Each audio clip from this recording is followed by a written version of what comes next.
Hey everybody, how we doing? Sam, Cameron, how are you guys? Pretty Awesome. good. Doing Good, well. good, good. Thanks for Excellent. asking. You're welcome. It's a beautiful morning here on Wednesday morning. The sunshine peeking in my office over here. Yeah. If I move over here because I get cold, don't blame me. So today, Psalm 23. Guys, do I have deja vu or what? Isn't this the third time we've done Psalm 23? Psalm 23, going once, going twice, going three times. Interesting. Although, Interesting. of all the Psalms, it's a good one to look at three times in a It's year. true. It's true. People don't get sick of it. If people got sick of it, then they wouldn't. Sorry about my phone. If people got sick of it, they would stop. They would ask us to stop preaching about it at funerals and so on. But over and over and over, it's like, is there a text you'd like us to preach on? Psalm 23 happens a lot.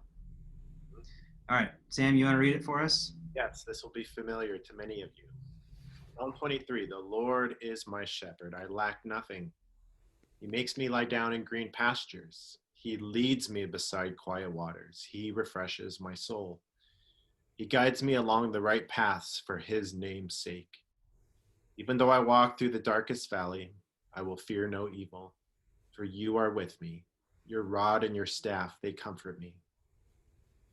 You prepare a table before me in the presence of my enemies. You anoint my head with oil, my cup overflows. Surely your goodness and love will follow me all the days of my life, and I will dwell in the house of the Lord forever. The word of the Lord. Thanks be to God. God.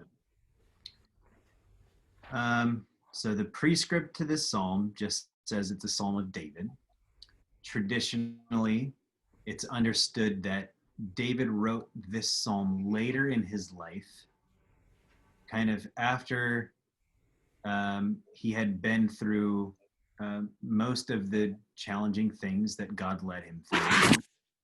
And so he's writing this psalm probably as an older man about a time in his life when he was a really young man. So this is a psalm that's written years later. It's a psalm that reflects back. It's a psalm that considers where he has been. It's a psalm of reconsidering. It's a psalm of remembering. And that makes me think, Sam, of your sermon a couple of weeks ago, that forgetfulness is an enemy of gratitude, Mm. right? Mhm. And so this is a psalm of David not forgetting. Mm. And it's a psalm where his gratitude is obviously pouring forward. Um, I don't know, I do know that it's been, you guys have had similar experiences to this recently, but in the pandemic, so often it feels like we're just kind of putting our heads down and getting the things done that we need to get done, especially with children, just getting through the immediate moment of what's happening right now. And we don't often have the luxury of stopping and looking back and reflecting because we just have to live in this right now moment. But this psalm is kind of a reprieve for us because this is a psalm that stops and looks backward. I found this quote from Charles Spurgeon, who loved Psalm 23 more than any other piece of scripture, I think. He said, we have all things and abound, not because I have a good store of money in the bank, not because I have skill and wit with which I win my own bread, but because the Lord is my shepherd. Where did you guys land in some of your reflection this week? Hey, Stefan, I know you often have favorite Bible passages. It's Mm-hmm. usually whichever one you're reflecting on or preaching on. Would Mm-hmm. you say that Psalm 23 is your favorite psalm? I would not, no. No, no. It's like, it's the one that doesn't count. Like, it would not be my favorite. I have others that are my favorite Psalms. It's fine. I like it. It's great. But Um, it's kind of like that song that you heard on the radio too many times and you're like, oh, okay, I know that one. yeah, I know that song. I'll just bring up a couple of things. So my sign here says Psalm 23 once, twice, three times. We've heard this is actually the third time that Psalm 23 has come up in the lectionary. But I think what makes it interesting is the first time we read it or heard it was during Lent. That's the first time it appears. And so you might pull out certain verses in that season of Lent. For instance, even though I walk through the darkest valley. Mm-hmm. That could be a great emphasis for Lent. But the second time we read it was in Easter, which then it takes on a whole new, like you might reflect on, he makes me lie down in green pastures. He leads me beside quiet water. He refreshes my soul. But now here we are in October, pandemic still. And I just wonder what verse might we focus on the third time now that we're hearing Psalm 23. And for me, I mean, I'll let you guys chime in if you want, but verse 5 really stuck out. You prepare a table before me in the presence of my enemies. You anoint my head with oil, my cup overflows. And this is a season of so much like, no, you can't do that. No, you can't do that. No, you can't eat there. You know, it's so much of like restrictions. Yeah. What does it look like for God to be preparing a table, a feast, a banqueting table in the presence of enemies? Mm-hmm. And in this case, it's in the form of a very teeny tiny virus. Mm-hmm. And what does it look like to celebrate God anointing our heads with oil and our cups overflowing in this season of, you might think of it as scarcity or closed doors or restrictions? Mm-hmm. So I don't know if another verse jumps out to you. Yeah, that same one jumped out to me too. In the presence of my enemies. I guess my brain sort of went to the Last Supper a little bit. That Judas is sort of sitting there, and here we have sort of this incredible feast. That's for enemies that we're meant to love, and ourselves, the enemies within ourselves. The person that we're constantly fighting. Because it's hard, it's like you can't love your neighbor unless you love yourself, sort of idea. But when I read it this time, actually, what hit me too was verse 2. He makes me lie down in green pastures. It's almost like we're in a season where God is just like saying, look, you got to just chill out and lie down.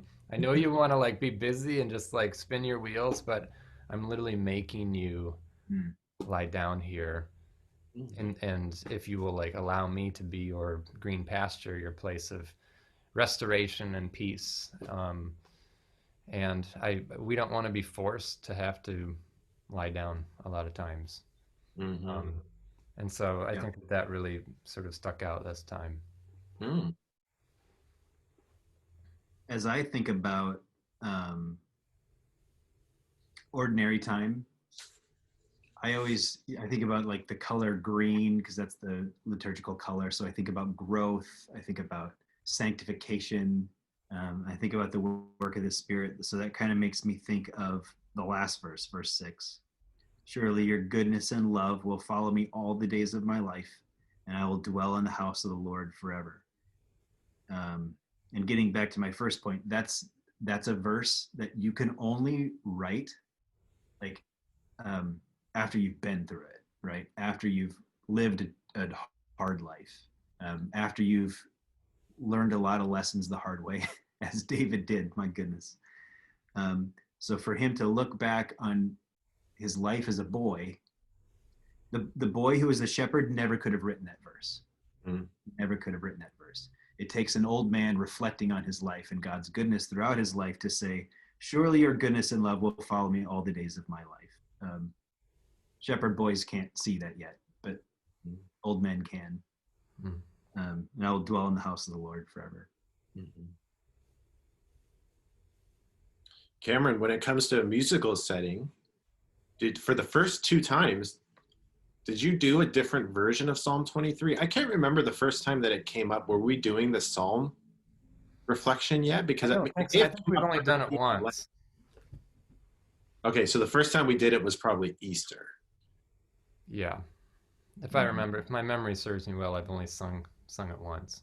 So are you going to re-sing it, or are you going to find a new musical setting? No, I found a new one. I set it to Eddie Van Halen. So I'm just kidding. Rest in peace. Rest in peace, Eddie. Is there a guitar shredding solo right in the middle? Yeah, his rod and his scupper or whatever. Rod and staff. They set in. But no, I actually went back to the book that Phyllis Steensma gave me because I got some wonderful comments on that. And there's just great beauty. And what's interesting is that, it just has the melody lines. And so I had to do some digging to sort of find the harmony. And this particular one was written by, well, it's a composer I actually studied in undergrad and grad school because he was like a leading guy in the Renaissance. Claude Gadamel, I think is the way you pronounce it. He had a really awesome giant nose, similar to mine. I think it's pronounced Gargamel. Or is that the Smurfs guy? Goudemet. Maybe that's the French Okay. way. Some think that he was murdered in this skirmish, I think on St. Bartholomew's massacre or something like that. Other people think he died peacefully from a virus or something, of all things. Other people, there was this rumor going around that he was the teacher of Palestrina, who was like the leading Renaissance composer. So this guy has had his hands in a lot of things, but he's really known most for his setting of the Psalms. That's sort of where his claim to fame came from. I don't know if he was a church composer or whatever, but and a lot of them are sort of ended up in this book. Oh, So I did just a straight ahead violin string arrangement with my vocals. I still feel like so many of these sort of Renaissance sounding ones should be set to some sort of like folk arrangement eventually, because all music is folk music. It's meant for people, normal people, ordinary time. We don't need to feel like music is this like higher brow experience. And so, but the melodies have, just a simplicity to them, sort of underlying it. And yeah, so I had fun with it. Cameron, I always enjoy kind of hearing this background commentary on just music, folk music, composers. It's very interesting. I love it. Yeah, I mean, I feel like if you're gonna, can't take the human out of it. Oh, so I'm interested. How do you know this guy had a big nose? Just all the pictures of him. Yeah. Lots of profiles. Like, From somebody who has the same sort of, you see a big nose when you see one. So, big nose recognizes big nose, or exactly. And actually, the funny thing is that the name Cameron, which I guess is Scottish, means crooked nose. Like literally, that's in the baby name book. Cameron means crooked nose. So Oh. my entire, well, never mind. I don't need to go into the whole backstory, but it's just You like, know- your friends get word of this, and you're just like, oh, your name means peace. Your name means joy. Your name means crooked nose. You know what? Gutierrez means battle sword. Yeah, Wow. see, that's cool. Isn't it like the coolest thing ever? I mean, that's like, yeah, totally Eddie Van Halen. Totally. Battle sword. Battle sword and crooked nose. Look at you guys. Yeah. Stefan, what does your last name mean? I think it's like Dutch for white, like of white. which Stefan the White. which is a very fair description of my skin. They nailed it. Like Gandalf, right? The White Wizard. Or That's right. Yeah. Yeah. all right. Well, thank you, everyone. And Cameron, I'm excited to hear this psalm setting. So thanks. Cool. No problem. Thanks, guys. Keep going. Bye. Bye.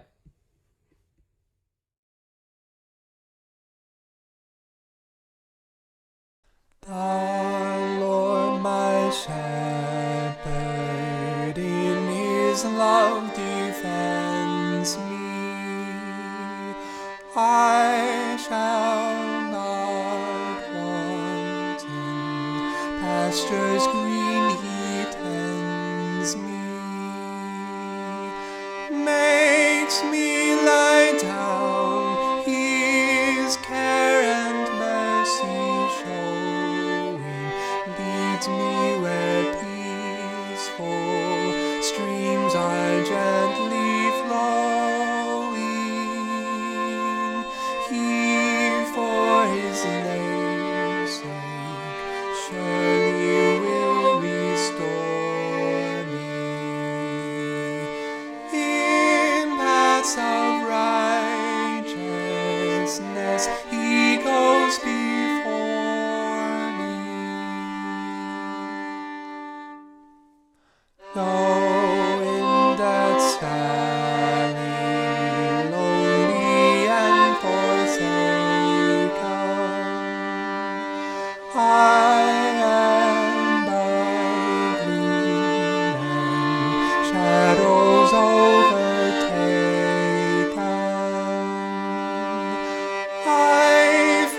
dost hear me.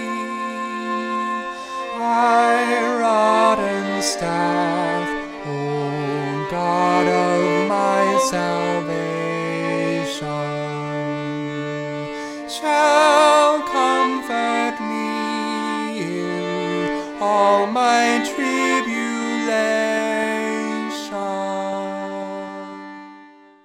Thy bounteous table thou dost spread before me. My foes look on while thou dost so restore me. My hand thou hast with soothing oil anointed, my cup runs over as thou hast